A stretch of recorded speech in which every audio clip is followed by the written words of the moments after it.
الحمد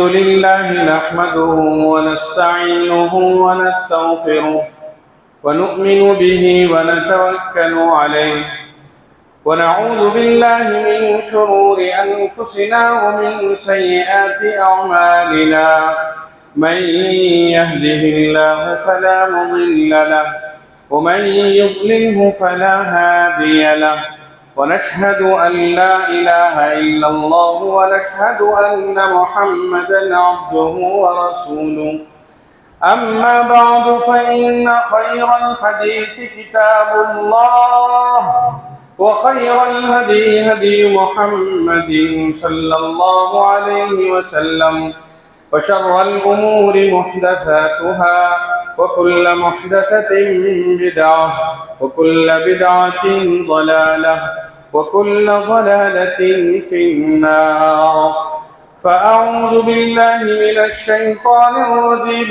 بسم الله الرحمن الرحيم ولا تحسبن الله غافلا عما يعمل الظالمون إنما يؤخرهم ليوم تشخص فيه الأبصار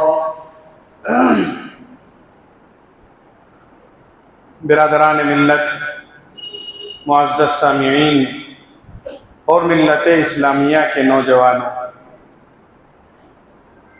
قرآن کریم کے 13ویں پارے کی آخری حصے کی آیت کریمہ ہے۔ اس آیت میں اللہ تعالیٰ نے ظالم لوگوں کو متنبہ کیا ہے کہ ظالم اپنے ظلم سے باز آ جائیں، اور ہم سے یہ کہا گیا ہے کہ جو لوگ ظلم کرتے ہیں اس کا یہ مطلب نہیں ہے کہ وہ ہمیشہ ظلم کرتے رہیں، اس کا یہ مطلب نہیں ہے کہ آدمی جو ظلم کرتا ہے اللہ کے علم میں نہیں ہے۔ جو آدمی بھی کسی بھی قسم سے کسی پر بھی کوئی بھی ظلم کرتا ہے اللہ کو اس کا علم ہے۔ یہ مت سمجھو کہ اللہ کو معلوم نہیں ہے، اللہ کو کسی بات کا پتہ نہیں ہے، یہ مت سمجھو، بلکہ اللہ جانتے ہیں کہ کون آدمی کس پر ظلم کر رہا ہے، پھر اس کے باوجود ظالم ایسے دندناتا کیوں پھر رہا ہے؟ ظالم اپنے اختیارات کا غلط استعمال کیوں کر رہا ہے؟ ایک آدمی دوسرے پر ظلم کیوں کر رہا ہے؟ اسے سزا کیوں نہیں مل رہی ہے؟ اللہ نے فرمایا اس کی وجہ یہ ہے کہ اللہ اسے مہلت دینا چاہتے ہیں، ڈھیل دینا چاہتے ہیں، ایک وقت مقرر پر اسے پکڑیں گے، اور جب اللہ پکڑ پر آئیں گے کوئی آدمی اس ظالم کو چھٹکارا نہیں دلا سکتا۔ اس لیے جو لوگ کسی بھی طرح سے کسی بھی قسم کا ظلم کرتے ہیں وہ لوگ باز آ جائیں، جو لوگ خالق کے ساتھ ظلم کرتے ہیں وہ بھی باز آ جائیں، جو لوگ مخلوق کے ساتھ ظلم کرتے ہیں وہ بھی باز آ جائیں، جو لوگ اپنے آپ پر ظلم کرتے ہیں وہ بھی باز آ جائیں۔ انسان گناہ کر کے، انسان غلطیاں کر کے، معصیت کر کے، اللہ کی نافرمانی کر کے انسان اپنے آپ پر ظلم کرتا ہے، باز آ جائے۔ انسان شرک کر کے، اللہ کے ساتھ کسی اور کو شریک کر کے، اللہ کے برابر کسی اور کو کر کے، اللہ سے مانگنے کے بجائے کسی اور سے مانگ کر انسان شرک کرتا ہے، اور حدیث پاک میں خود قرآن کریم میں کہا گیا کہ یہ سب سے بڑا ظلم ہے۔ رسول اللہ صلی اللہ علیہ وسلم نے فرمایا ظلموں میں سب سے بڑا ظلم، ظلموں میں سب سے بڑا ظلم شرک ہے، اللہ کے ساتھ ٹھہرانا ہے۔ اس لیے انسان خالق کے ساتھ ظلم کرنے سے بچے، مخلوق کے ساتھ ظلم کرنے سے بچے، اور اپنے آپ سے ظلم کرنے سے بچے۔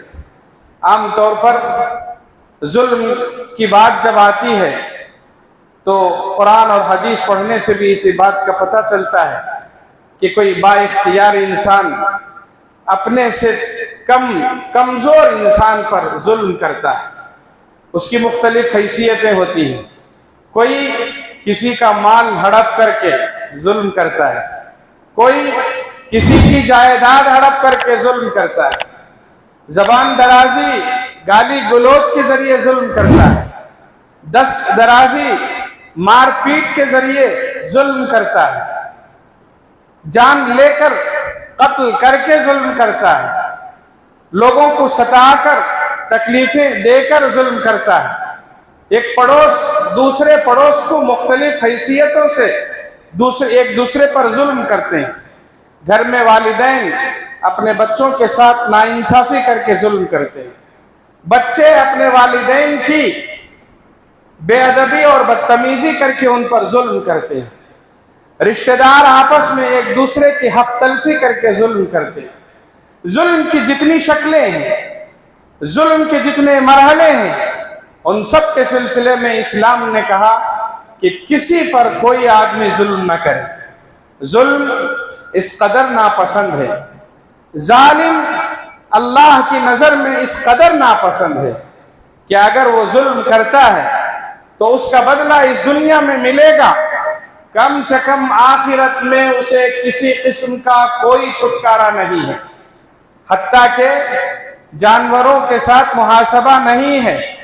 हदीस पाक में आता है कि अगर कोई जानवर किसी जानवर पर जुल्म करता है उसका भी बदला दिया जाए। हदीस पाक में आता है एक सींग वाला जानवर अगर किसी गैर सींग वाले जानवर को नुकसान पहुंचाता है, उस पर जुल्म करता है, हदीस पाक में आता है कल क़यामत के दिन जिस जानवर को सींग नहीं थी अल्लाह उसे सींग देंगे, और जिसे जानवर को सींग थी उससे सींग छीन कर ये कहा जाएगा तेरे पास सींग नहीं थी इसलिए बदला न ले सका, आज ले। आदमी तो आदमी जिन पर मुहासबा नहीं है उनके साथ भी बदला लिया जाएगा। इसलिए जुल्म से बचें। किसी भी किस्म किसी को गाली देकर हमारे गाली देने से दूसरे का दिल टूटता है, हमारे किसी को तकलीफ पहुंचाने से उसको नुकसान पहुंचता है। आदमी बाइख्तियार है। मैं अगर घर का बड़ा भाई हूं तो अपने भाइयों के साथ अपने इख्तियारात का गलत इस्तेमाल न करें। मैं अगर बाप हूं अपने बच्चों के साथ अपने इख्तियारात का गलत इस्तेमाल न करूं। मैं अगर शहर का, गली का, वतन का बड़ा हूं या किसी इदारे का जिम्मेदार हूं तो अपने मातहतों के साथ अपने इख्तियारात का गलत इस्तेमाल न करें। आदमी जरा बड़ा बन गया, उसे एक ओहदा मिल गया, उसे एक मनसब, इसे कुर्सी, एक ओहदा मिल गया, उसका गलत इस्तेमाल करता है। आदमी ये समझता है अब ये हमारा नौकर हो गया। यकीनन नौकर है, यकीनन मातहत है, यकीनन मुलाजिम है। उसका मतलब ये नहीं है कि उसकी इज्जत नफ्स के साथ खेला जाए। उसका मतलब ये नहीं कि उसे जानवरों की तरह इस्तेमाल किया जाए। उसका मतलब ये नहीं कि उसकी हक तलफी की जाए। कितने लोग हैं दुनिया में बेसहारा हैं, मजबूर और बेकस हैं। जो बेसहारा नजर आते हैं, जो बेकस नजर आते हैं, दूसरे लोग उन पर हावी होने की कोशिश करते हैं। अगर उनके पास पैसा है छीन लिया जाता है, अगर उनके पास दौलत है छीन ली जाती है, अगर उनके पास माल है छीन लिया जाता है। कुरान करीम में खुसूसियत के साथ यतीमों के माल के सिलसिले में कहा कि याद रखो यतीम जिसके वालिद नहीं है, जिसके सरपरस्त नहीं है, ये मत समझो कि उसका कोई नहीं है। आमतौर पर अरब के उस दौर में जब जुल्म आम था, उनके जुल्मों में से एक बहुत बड़ा जुल्म ये था कि वो यतीमों पर नजर रखते थे। जिसका कोई बाप नहीं है उसके माल को हड़प कर लेते थे, और खुसूसन उन्हीं के सरपरस्त और उन्हीं के रिश्तेदार। कुरान ने कहा कि इन यतीमों के माल को मत खाओ, वला ताकुलू अम्वाल यतामा गुल्मन इन्नमा याकुलूना फी बुतूनिहिम नारा। किसी यतीम का माल खाना नहीं है, बल्कि अपने पेट में अंगारे डालना है। एक आदमी अंगारा अगर खा ले उसके पेट की क्या कैफियत होगी, उसी कदर माल यतीम का खाने के मुतरादिफ है। कल क़यामत के दिन अल्लाह ताला उसे जहन्नम रसीद करे। इंसान को कोई भी इख्तियार हो, उस इख्तियार का वो गलत इस्तेमाल न करे। उस्ताद है, अपने शागिर्दों पर जुल्म न करे। ऑफिसर है, अपने मातहतों पर जुल्म न करे। बड़ा है, अपने छोटों पर जुल्म किसी भी हैसियत से न करे। आदमी बड़ा बन जाता है तो वो समझता है मैं बेलगाम हूँ, जबान से गालियां भी दे देता है, हरकत व सकनात से वो बेइज्जती भी करता है। कितने बड़े हैं जिनको हमने ताकत के नशे में, कुर्सी के नशे में पैर पर पैर डाले, गर्दन नकड़ा कर दूसरों की बेइज्जती करके देखा। जुल्म है इनकी जबान से और इनकी दिल से अगर आह निकल गई तो फिर बचाने वाला कोई नहीं होगा। कुरान करीम में जगह जगह पर जुल्म के खिलाफ इंसानों को मुतनब्बिह किया गया है और साथ ही जालिमों का अंजाम भी बताया गया है। इस दुनिया में कितने ऐसे ताकतवर आए जिन्होंने अपने ताकत और गुरूर के नशे में ये समझ रखा था कि हम ही सब कुछ हैं। अल्लाह ने उनको तहस नहस कर दिया। कुरान करीम की एक आयत है, वआद व समूद वक़द तबय्यन लकुम मिन मसाकिनिहिम वज़य्यन लहुमुश-शैतानु अमालहुम फसद्दहुम अनिस सबील वकानु मुस्तबसिरीन वक़ारून वफ़िरऔन वहामान वलक़द जाअहुम मूसा बिल-बय्यिनात फस्तकबरू फ़िल अर्ज़ वकानु क़ौमन मुजरिमीन।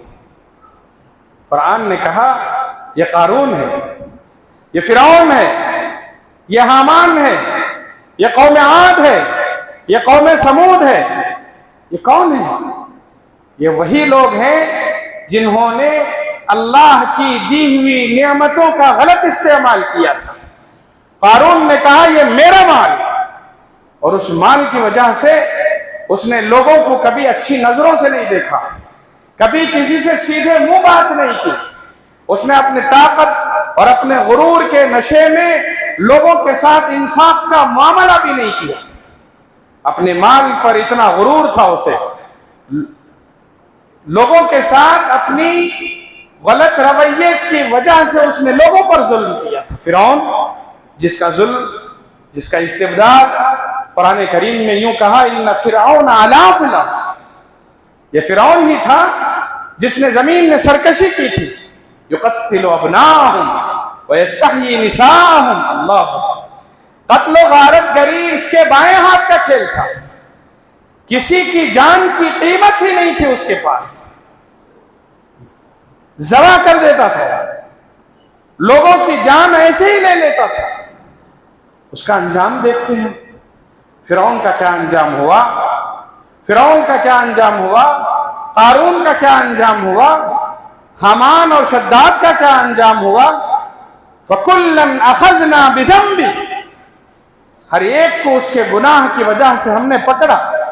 फमिनहुम मन अरसलना अलैहि हासिबा, किसी को पत्थरों के जरिए हलाक करके रख दिया। फमिनहुम मन अखज़तहु सैहा, किसी को चीख के जरिए हलाक करके रख दिया। फमिनहुम मन खसफना बिहिल अर्ज़, किसी को जमीन में धंसा दिया। फमिनहुम मन अग़रक़ना, किसी को हमने पानी में गर्क कर दिया। पानी में गर्क करना, जमीन में धंसाना, चीखों के जरिए हलाक करना, पत्थरों की बारिश करके उनको इस दुनिया से नेस्त नाबूद करना। वजह क्या थी? वजह सिर्फ यही थी कि इनके जिंदगी में जुल्म पनप रहा था, ये जालिम बनकर दुनिया में जिंदगी गुजार रहे थे। अल्लाह ने अजाबों का जिक्र कर ले, कहा कि किसी को हमने धंसा दिया, किसी को गर्क कर दिया, किसी पर पत्थरों की बारिश की। इन सब का जिक्र करके अल्लाह ने फरमाया, वमा काना अल्लाहु लियज़लिमहुम। इसका यह मतलब नहीं कि अल्लाह जालिम है। सजाओं को देखकर, सजाओं को पढ़कर, सजाओं को सुनकर आप ये मत समझो कि अल्लाह ने जुल्म किया है। वलाकिन कानू अनफुसहुम यज़लिमून, बल्कि जुल्म तो इन्होंने अपने आप पर किया। आदमी गुनाह करके, लोगों को कत्ल करके, लोगों का दिल दुखाकर, जमीनात हड़प करके, उनकी जायदाद हड़प करके, गाली गलौज देकर, कत्लो गारत गरी के जरिए अगर कोई इंसान किसी के साथ बुरा रवैया इख्तियार करता है, ये सबसे बड़ा जुल्म है। और इस जुल्म की वजह से उसकी जिंदगी चाहे जैसे तैसे गुजर जाए, मगर अल्लाह के नजदीक जब वो जाएगा नूर से बहुत दूर और तारीकी से बहुत नजदीक रहेगा, यहां तक कि वो तारीकी ही तारीकी में रहेगा। हदीस पाक में क्या कहा गया है? अज़्ज़ुल्मु ज़ुलुमातुन यौमल क़ियामह। जुल्म क़यामत की तारीकियों में से एक बहुत बड़ी तारीकी है। नेकी के सिलसिले में क्या कहा गया है?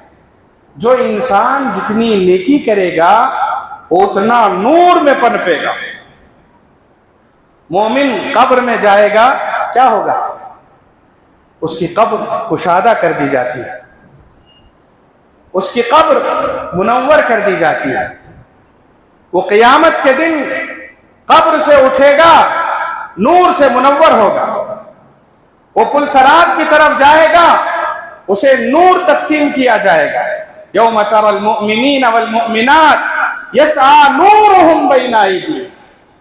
आदमी नेकी करेगा, नूर कमाएगा। आदमी नेकी करेगा, नूर में पनपेगा, रोशनी मिलेगी उसे, मुनव्वर रहेगा वो। कब्र में भी, कब्र तारीक कोठी है, वहां दरीचे दरवाजे नहीं है, वो कुशादा जमीन नहीं है, वो इधर उधर फिरने और सैरो तफरीह का मकाम नहीं है। जो आदमी जैसे आमाल लेकर जाएगा वो कब्र उसके लिए वैसे रहेगी। अगर गुनाह करके जाएगा वो तारीक कोठरी है, वो तंग कोठरी है, वहां हिलने जुलने की भी जगह नहीं रहेगी, वहां तकलीफ ही तकलीफ रहेगी। अगर नेकी करेगा वो नूर से मुनव्वर हो जाएगा। जितनी दूर निकाह जाएगी उतनी वसी ये कब्र हो जाएगी, मुनव्वर होगी, रोशन होगा। इसलिए जुल्म बहुत बड़ी तारीकी है। अगर जुल्म करेगा, कहा क़यामत के दिन उसे तारीकी मिलेगी। नेकी करेंगे, इंसाफ का मामला करेंगे, रोशनी मिलेगी। यौम तरल मुअमिनीन वल मुअमिनात यस्आ नूरुहुम बैना अयदीहिम। आप देखेंगे मोमिनीन के हाथ में रोशनी होगी, और यही रोशनी है जिस रोशनी में वो कामयाबी की रास्ते भागेगा। भाग रहे होंगे मोमिनीन। ये कौन होंगे? जिन्होंने दुनिया में इंसाफ का मामला किया, जो जुल्म से दूर रहे, जो नमाज के पाबंद थे, लोगों के साथ अच्छाई का मामला करते रहे। क्या कहा कुरान ने? हदीस पाक में भी कहा गया है कि जो आदमी वुजू करेगा, नमाज पढ़ेगा, अल्लाह अल्लाह करता रहेगा, कल क़यामत के दिन इस वजू करने की वजह से आज़ाए वजू चमक रहे होंगे। यही तो नूर है। आपके हाथ चमक रहे होंगे, आपके पैर चमक रहे होंगे, आपका चेहरा चमक रहा होगा, आपकी पेशानी चमक रही होगी। ये जुल्म से दूर लोग, अमन पसंद लोग, मोहब्बत और सलामती वाले लोग, इन लोगों के चेहरे रोशन होंगे, हाथ रोशन होंगे, पैर रोशन होंगे, और इसी रोशनी से वो आगे बढ़ते चले जाएंगे। मुनाफिकीन के सिलसिले में जानते हैं क्या करते थे? उन्होंने इस्लाम को सबसे ज्यादा नुकसान पहुंचाया। उन्होंने अपने आप पर भी जुल्म किया, लोगों पर भी जुल्म किया। कुरान ने कहा क़यामत के दिन जब ये आएंगे, नूर के लिए तरसते रह जाएंगे, रोशनी के लिए तरसते रह जाएंगे। क्यों? जिंदगी में इन्होंने अपने आप पर जुल्म किया था। यौम यक़ूलुल मुनाफ़िक़ून वल मुनाफ़िक़ात लिल्लज़ीना आमनू उन्ज़ुरूना नक़्तबिस मिन नूरिकुम। क़यामत के दिन जालिम ये मुनाफिकीन क्या कहेंगे? मोमिनीन के हाथ में नूर होगा, وہ آگے بڑھ رہے ہوں گے، وہ تاریکی میں بھی اپنے نور کے ذریعے آگے بڑھ رہے ہوں گے، آگے نہیں، قرآن نے کہا بھاگ رہے ہوں گے وہ۔ یوم تری المؤمنین والمؤمنات یسعی نورہم بین ایدیہم۔ ویسے عالم میں منافقین سمجھ میں نہیں آگا کیا کریں گے، وہ دیکھیں گے دور مومنین روشنی لے کر جا رہے ہیں، یہ بھاگ کر جا کر کہیں گے انظرونا نقتبس من نورکم، بھائی آپ کی روشنی جو ہے تھوڑی سی روشنی مجھے بھی دے دو، آپ کے ذریعے نکلنے والا نور جس سے آپ کو راستہ نظر آ رہا ہمیں بھی دے دو۔ آمنوا انظرونا نقتبس من نورکم قیل ارجعوا وراءکم فالتمسوا نورا۔ مومنین کہیں گے یہ نور، اس سے صرف ہم فائدہ اٹھا سکتے، آپ کو اگر نور کی ضرورت ہے پیچھے جائیں، وہاں تقسیم ہو رہا ہے، فالتمسوا نورا، وہاں جا کر تلاش کرو۔ فضرب بینہم بسور لہ باب، ملے گا نہیں، کچھ نہیں وہاں سوائے رسوائی کے اور کچھ نہیں ملے گا۔ اگر کل قیامت کے دن نور چاہیے، اگر کل قیامت کے دن تاریک راہوں میں نور چاہیے، تو اس دنیا میں چھوٹے سے چھوٹا ظلم کرنے سے بھی بچنا پڑے گا۔ ایک بھائی کتنی جگہوں، کتنے گھروں اور کتنے مقامات میں یہ سننے میں آتا ہے، بھائی نے چند گز زمین کے لیے بھائی پر ظلم کر دیا، اس کی زمین اس نے ہڑپ لی، اسے مار دیا، اس کے ساتھ لڑائی جھگڑا کر رہا ہے، بھائیوں سے لڑائی، بہنوں سے لڑائی، ماں باپ سے لڑائی، باپ بیٹے میں جدائی، رشتہ داروں میں چپخلش، پڑوسیوں میں ایک دوسرے سے دوریاں، وجہ دنیا کی چھوٹی چھوٹی چیزیں، فلاں فلاں پر ظلم کر رہا ہے، فلاں فلاں پر۔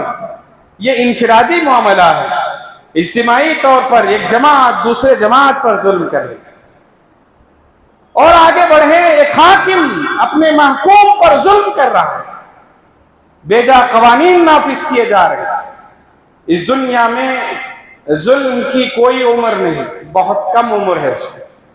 آدمی کو اگر اختیار ملتا ہے، وہ یہ نہ سمجھ لے کہ یہ میں ہمیشہ با اختیار رہوں گا، اسے ایک دن اپنی کمزوری کا احساس ہوگا۔ فرعون کے پاس کیا نہیں تھا، کیا آج بھی باقی ہے؟ اسے یقین نہیں تھا کہ میں کبھی کمزور بھی پڑوں گا۔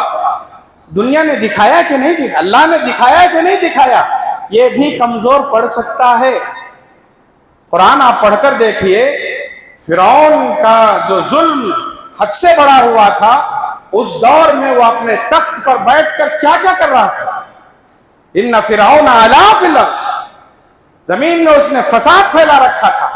ادھر حکم دیا اسے مار دو، مار دیا گیا، ادھر حکم دیا فلاں کو ختم کر دو، کر دیا گیا، ادھر حکم دیا اسے جو چاہے کر دو، کر دیا گیا۔ اتنا با اختیار تھا وہ، قوموں جماعتوں کو ہلاک کر دیا۔ کسی نے ذہن میں بات ڈال دی تمہارے خلاف اٹھ کھڑا ہونے والا بچہ پیدا ہو رہا ہے، پورے مصر میں اعلان کروا دیا آج سے کوئی بچہ زمین میں زندہ نہیں رہے گا پیدا ہونے والا۔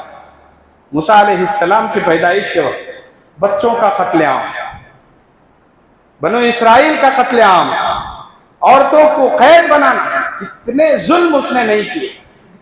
ایسے لگتا تھا جیسے اس کی طاقت ہمیشہ رہے گی، اور اسے خود بھی یقین تھا۔ وَنَادَى فِرْعَوْنُ فِي قَوْمِهِ قَالَ يَا قَوْمِ أَلَيْسَ لِي مُلْكُ مِصْرَ وَهَٰذِهِ الْأَنْهَارُ تَجْرِي مِن تَحْتِي۔ وہ سمجھتا تھا میں ہی ہوں سب کچھ اور ہمیشہ رہنے والا میں ہی ہوں۔ لوگوں سے پوچھتا تھا، لوگوں یہ مصر میرا نہیں ہے، میرا ہی ہے، یہ تخت میرا نہیں ہے، یہ میرا ہی ہے، یہ جنت نما مناظر میرے نہیں ہیں، یہ میرے ہی ہیں۔ وہ کہتا تھا یہ لہلہاتے باغ، یہ بڑا محل، یہ ندیاں، یہ تالاب، یہ جنت نما مناظر، یہ خوبصورت مناظر، یہ شاندار محل، یہ ساری حکومت میری ہے۔ وَنَادَى فِرْعَوْنُ فِي قَوْمِهِ قَالَ يَا قَوْمِ अलैस ली मुल्क मिस्र व हाज़िहिल अन्हारु तजरी मिन तहती अफला तुबसिरून अम अना खैरुम मिन हाज़ल्लज़ी हुवा महीन व ला यकादु युबीन। मैं बेहतर हूँ या मूसा बेहतर है, जिसके पास कुछ भी नहीं है, जिसके पास न माल है न दौलत है न बोलने की ताकत है, वो तो हमारा परवरदा है। उसे यकीन था कि मैं जो चाहूं करूं।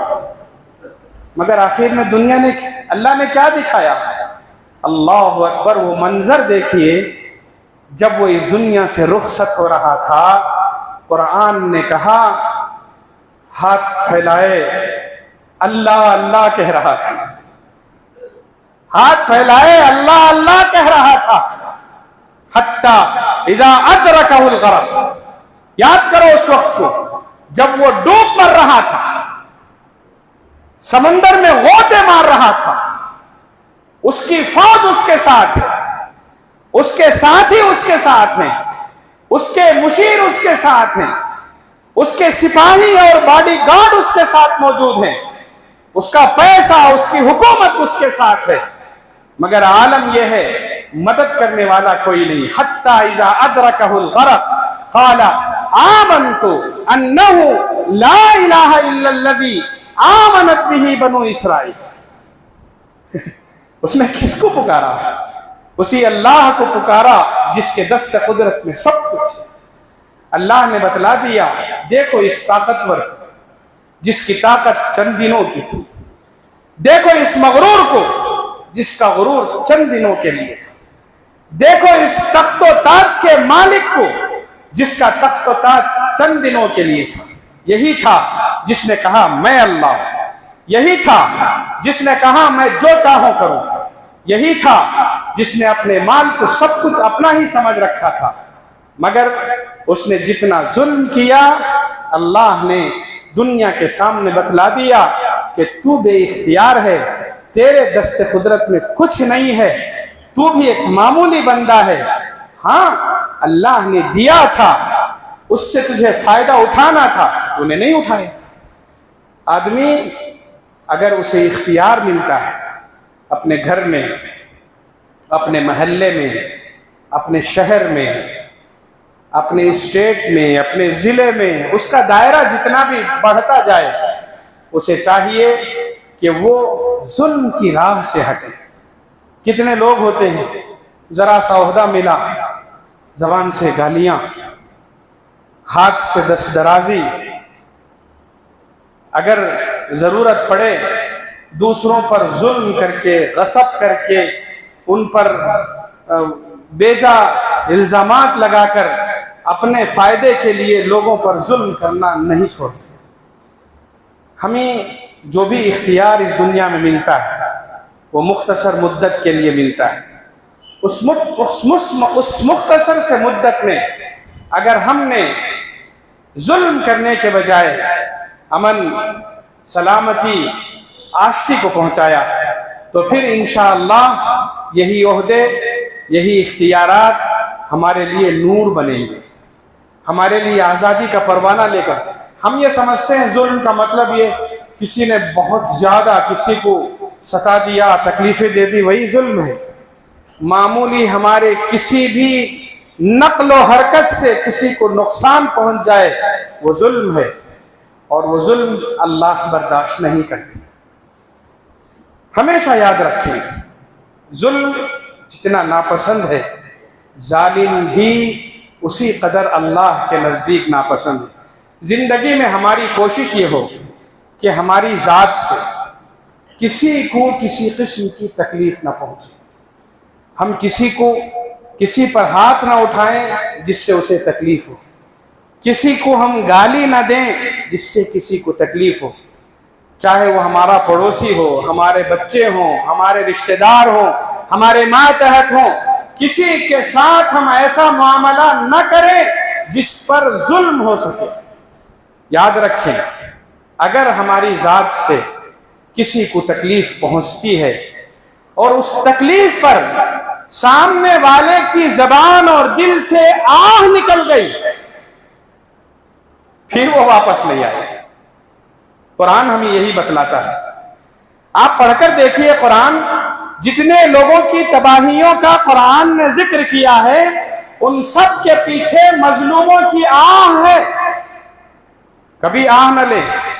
حدیث پاک میں آتا ہے اتقی دعوت المظلوم، مظلوم کی بد دعا سے بچو. کیوں؟ اس کے اور اللہ کے درمیان کوئی حجاب نہیں ہوتا. ویسے براہ راست اللہ سب کچھ سنتے ہیں، کوئی بھی پکار لے، مگر جب مظلوم پکارتا ہے اثر اسی وقت ہوتا ہے. ہم کسی کو تکلیف نہ دیں.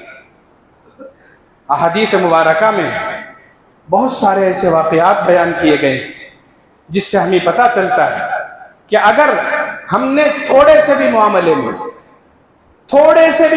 میں چاہے 2 گز زمین ہی کے لیے کیوں نہ ہو کسی کو بھی تکلیف نہ پہنچائے، اگر واقعی ہم نے اسے تکلیف پہنچائی ہے اور وہ اپنی بد دعا میں حق بجانب ہے، ہم نقصان سے بچ نہیں سکتے.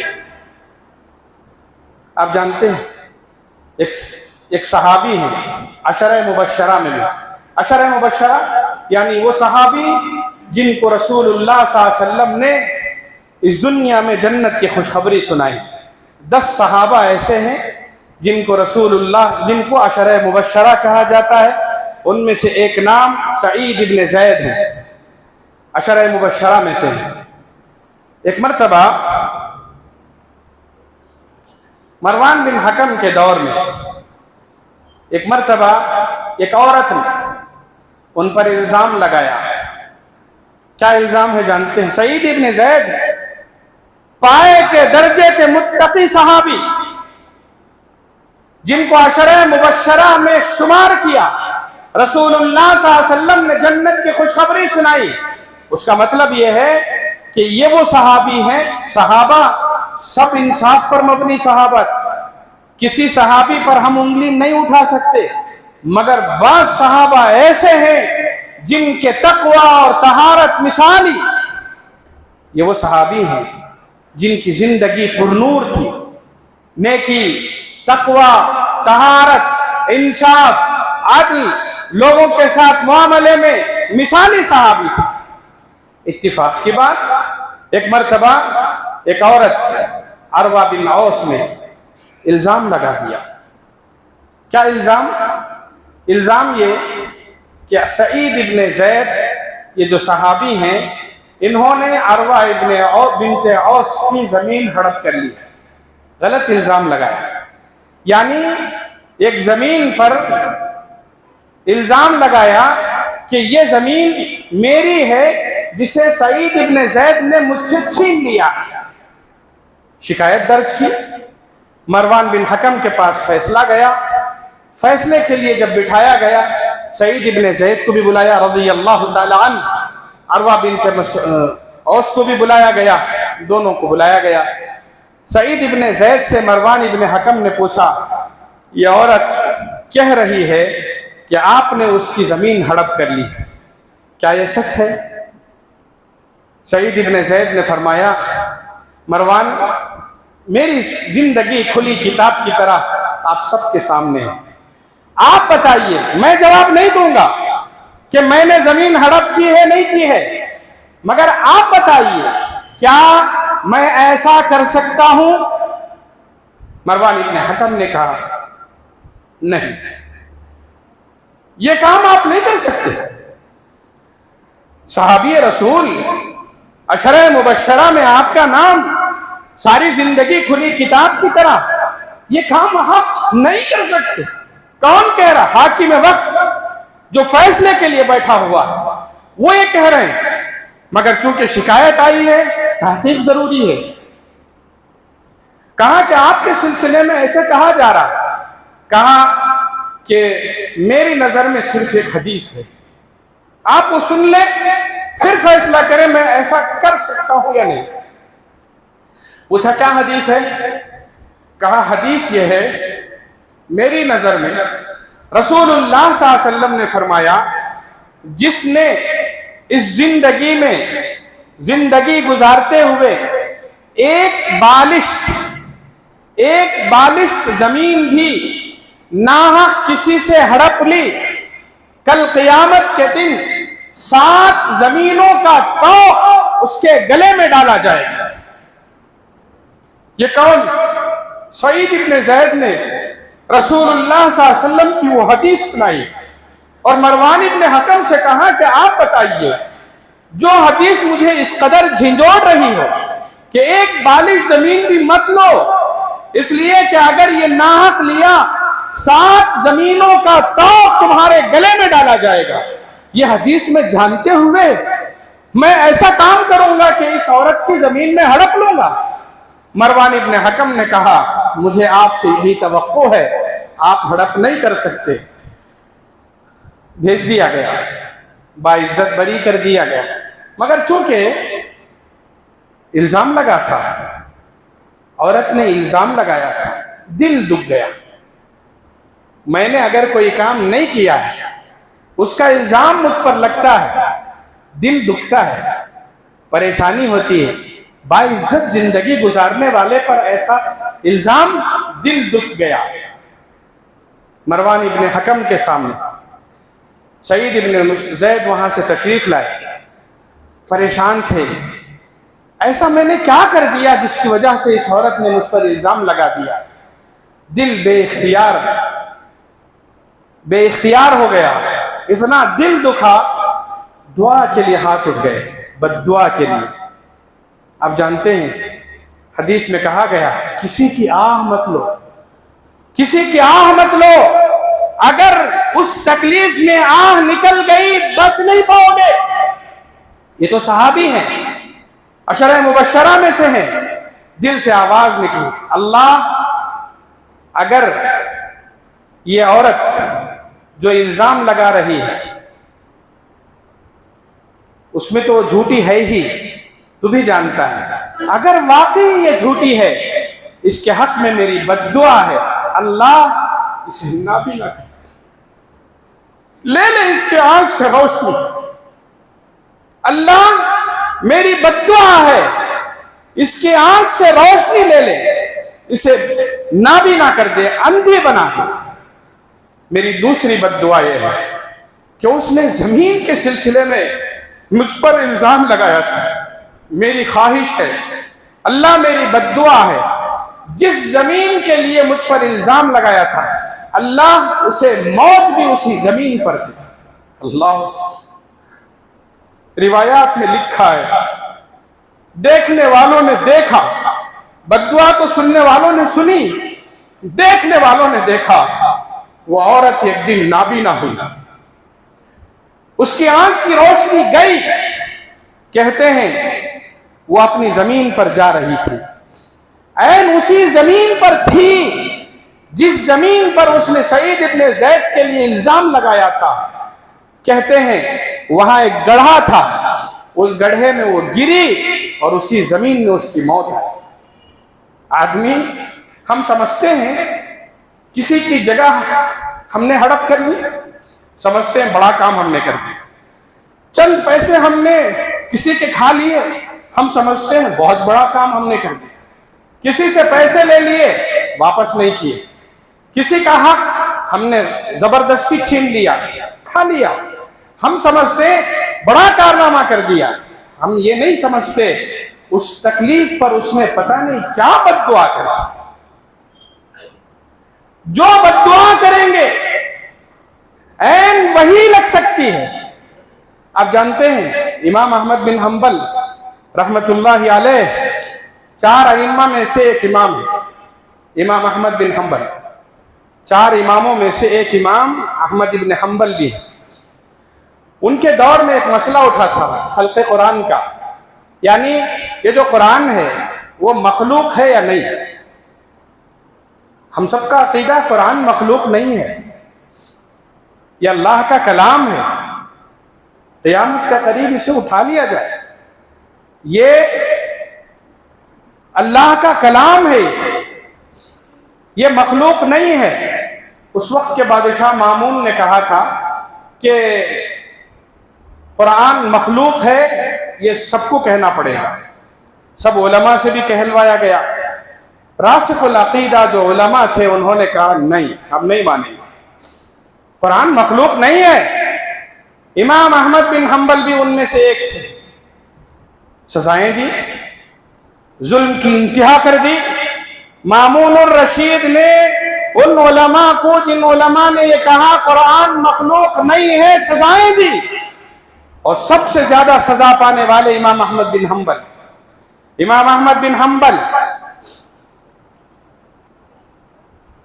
ان کی سزا کے لیے جو داروغہ مقرر تھا، جو جلاد مقرر تھا، اس کا کہنا یہ ہے کہ مجھے اتنی سزائیں دینے کا حکم تھا، میں سزائیں دیتا تھا، اس قدر سزا احمد بن حنبل کو اور اس قدر کوڑے احمد بن حنبل کے پیٹھ پر پڑتے تھے۔ وہ کہتا ہے، جلاد کہتا ہے کہ اگر اتنی بڑی سزا کسی ہاتھی کو دی جاتی وہ چیخ پڑتا تھا، مگر یہ احمد بن حنبل کبھی ان کی منہ سے آہ نہیں نکلی، کبھی ان کے پاؤں میں لغزش پیدا نہیں، برابر یہی کہتے تھے قرآن مخلوق نہیں ہے، نہیں، میں بادشاہ کے دباؤ میں آ کر نہیں کہہ سکتا۔ یہاں تک کہ مامون الرشید کو، وہ طرطوس کے علاقے میں رہتا تھا، اس کا پایہ تخت وہ تھا، احمد بن حنبل قید خانے میں تھے۔ جب سنا کہ احمد بن حنبل رحمت اللہ علیہ اس کی بات نہیں مان رہے ہیں تو کہا کہ اسے میرے سامنے لے کر آؤ، اسے سزائیں ہم دیں گے۔ چنانچہ حکم ہوا تو ان کو طرطوس کے علاقے کی طرف لے جایا جانے لگا۔ جب معلوم ہوا احمد بن حنبل رحمت اللہ علیہ کو کہ بادشاہ کے سامنے مجھے جانا ہے، مامون کے پاس مجھے جانا ہے، اس موقع پر ان کی زبان سے آہ نکلی، اس موقع پر ان کی زبان سے آہ نکلی، اور انہوں نے دعا کے لیے ہاتھ اٹھائے اور دعا کی، اللہ طرطوس میں بیٹھ کر مامون مجھے بلا رہا، میں نہیں چاہتا کہ اس ظالم شخص کو میں اپنی آنکھوں سے دیکھ سکوں۔ دعا دیکھیں، اس ظالم کو میں اپنی آنکھوں سے دیکھنا نہیں چاہتا، تو ہی ہے مجھے وہاں پہنچنے سے روکنے والی ذات۔ ایک دعا۔ دوسری دعا، اللہ یہ جو ظالم بیٹھا ہوا ہے جس نے ظلم کی انتہا کر دی ہے، اللہ وہ اپنے غرور کے نشے میں اس قدر چور ہے، اسے نہیں پتا کہ تو کب پکڑے گا، اللہ میری خواہش ہے کہ تو اسے اب پکڑ لے، اسے سزا دے۔ روایات میں لکھا ہے احمد ابن حنبل رحمت اللہ علیہ کی خواہش تھی وہاں نہ پہنچے، اسے نہ دیکھ سکے، اور پھر اس کے ظلم کا خاتمہ ہو، وہ اس دنیا سے رخصت ہو۔ کہتے ہیں ان کو قید خانے سے لے جایا گیا، آگے بڑھے، راستے میں پتہ چلا کہ احمد بن حنبل کی دعا قبول ہو گئی ہے، طرطوس کے علاقے میں مامون الرشید کا انتقال ہو گیا۔ وہ جانے سے بھی بچ گئے، اسے دیکھنے سے بھی بچ گئے، اور دنیا ان کے ظلم سے بھی ختم ہو گئی۔ اللہ اکبر۔ آدمی ظلم اگر کرے اور مظلوم کی زبان سے آہ نکل گئی تو پھر اس سے بچانے والا کوئی نہیں ہوگا۔ ہم اپنے بچوں پر، اپنے ماتحتوں پر بے جا قسم کے ظلم کرتے ہیں۔ میں استاد ہوں، بے تحاشا بچوں کو مار دیا، گالیاں دے دیا، بے زبان ہو کر، بے قابو ہو کر زبان درازی کر دی۔ والد ہیں، باپ ہونے کی حیثیت سے بچوں پر انصاف نہیں، ان کے ساتھ ظلم۔ کہا زبان سنبھال کر، ہاتھ سنبھال کر، اپنی وضاقتہ نقل و حرکت سے امن، محبت اور سلامتی کا پیغام دے، اپنی ذات سے کسی بھی طرح سے ظلم کا شائبہ بھی ظاہر نہ کرے۔ پچھلے دور میں رسول اللہ صلی اللہ علیہ وسلم کے زمانے میں غلاموں کا رواج تھا، لوگ خریدے اور بیچے جاتے تھے۔ ایک غلام حضرت ابو مسعود رضی اللہ تعالیٰ عنہ کے پاس بھی تھا، نوکر تھا، غلام تھا، اس سے کام لیتے تھے۔ شاید کسی وجہ سے ابو مسعود رضی اللہ تعالیٰ عنہ کے نوکر سے, ان کے غلام سے کوئی غلطی سرزد ہوئی, غصہ آیا, اس قدر غصہ آیا اسے مارنے لگے, بے تحاشا مار رہے تھے. حدیث میں آتا ہے مار رہے تھے, ادھر مار رہے تھے, ادھر پیچھے سے آواز آئی, ابو مسعود یہ کیا کر رہے ہو؟ ہاتھ روک کر پیچھے پلٹ کر دیکھا, رسول اللہ صلی اللہ علیہ وسلم پیچھے کھڑے ہوئے. سنبھل گئے, مارنے سے اپنے ہاتھ کو روک لیا, ادب سے رسول اللہ صلی اللہ علیہ وسلم کی خدمت اقدس میں حاضر ہوئے. رسول اللہ صلی اللہ علیہ وسلم نے پوچھا کیا کر رہے؟ کہا غلطی ہو گئی, اس لیے اسے مار رہا تھا. رسول اللہ صلی اللہ علیہ وسلم نے اس موقع پر جو فرمایا, اس کے بعد کا جو رد عمل ہے وہ ہم سب کے لیے بڑی نصیحت آمیز باتیں. رسول اللہ صلی اللہ علیہ وسلم نے فرمایا یہ تمہارا غلام ہے؟ کہا کہ ہاں. اس پر تمہارا اختیار ہے؟ کہا کہ ہاں. اس کے ساتھ تم جو چاہے کر سکتے ہو کیونکہ یہ غلام ہے؟ کہا کہ ہاں. یہ میرا اختیار میں ہے, میں اسے ماروں اسے ڈراؤں؟ رسول اللہ صلی اللہ علیہ وسلم نے فرمایا جتنا اختیار تمہارا اس غلام پر ہے اس سے زیادہ اختیار اللہ کا تم پر ہے. اللہ زیادہ با اختیار ہے. جیسے تم اسے مار سکتے ہو اللہ تمہیں بھی مار سکتا ہے. جیسے تم اس کے ساتھ برا رویہ کر رہے ہو ویسے ہی اللہ بھی تمہارے ساتھ کر سکتے ہیں. جب تم اسے مار رہے تھے کیا تمہیں خیال نہیں آیا کہ اللہ مجھے بھی مار سکتا ہے, اللہ میرے ساتھ بھی ایسا کر سکتا ہے؟ خبردار اگر آئندہ تم نے غلاموں پر ہاتھ اٹھایا, خبردار آئندہ اگر تم نے کبھی اس قسم کے ظلم کیا. لرز گئے, کام گئے حضرت ابو مسعود. انہوں نے اسی موقع پر رسول اللہ صلی اللہ علیہ وسلم سے فرمایا یا رسول اللہ وعدہ کرتا ہوں آئندہ کبھی کسی پر میں ظلم نہیں کروں گا اور کبھی اس غلام پر میں ہاتھ نہیں اٹھاؤں گا. اللہ کے رسول خاموش تھے, کہا کچھ نہیں.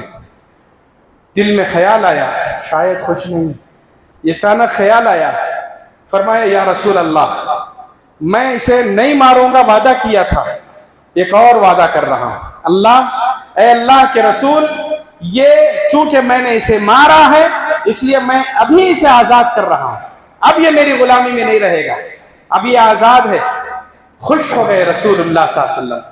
اس کے بعد فرمایا تم نے جو اسے مارا ہے اتنی بری حرکت اور اتنا بڑا ظلم تھا کہ اگر آج تم اسے آزاد نہیں کرتے تو کل قیامت کے دن جہنم رسید ضرور ہوتی, یعنی عذاب تمہیں ضرور ملتا, سزا ضرور ملتی, کیونکہ تم نے ظلم ہی ایسا کیا ہے کہ ایک مظلوم اور مجبور پر ہاتھ تم نے اٹھایا. سوچ کر دیکھیں زندگی میں ہم کتنے مجبوروں پر ہاتھ اٹھاتے ہیں, زندگی میں کتنے لوگوں کا مال ہم نے ہڑپ کر لیا, زندگی میں کتنی جائیداد ہم نے اپنی ہڑپ کر رکھی ہے, کتنے لوگوں کے قرض لے کر واپس کیے بغیر ہم بیٹھے ہیں, کتنی بار دن میں کتنی مرتبہ ہماری زبان بے قابو ہو کر گالیاں بکتی ہیں. ہم لوگوں کو گالیاں بھی دیتے ہیں, زبان درازی بھی کرتے ہیں, دست درازی بھی کرتے ہیں, لوگوں کے ساتھ برا رویہ بھی کرتے ہیں. ڈرو اس بات سے کہ کہیں کسی دن ہماری زبان, ہماری مار, ہمارے برے رویے سے مجبور ہو کر اس کے دل سے اگر آہ نکل گئی, اگر اس نے کوئی بد دعا کر دی تو پھر ہم کبھی بچ نہیں سکیں گے. اللہ سے دعا کرتے رہیں ہماری زندگی میں کبھی ایسا رویہ نہ ہو جس کی وجہ سے سامنے والے کو تکلیف ہو. اللہ ہم سب کو ہر قسم کے ظلم سے بچ کر رہنے کی توفیق عطا فرمائے.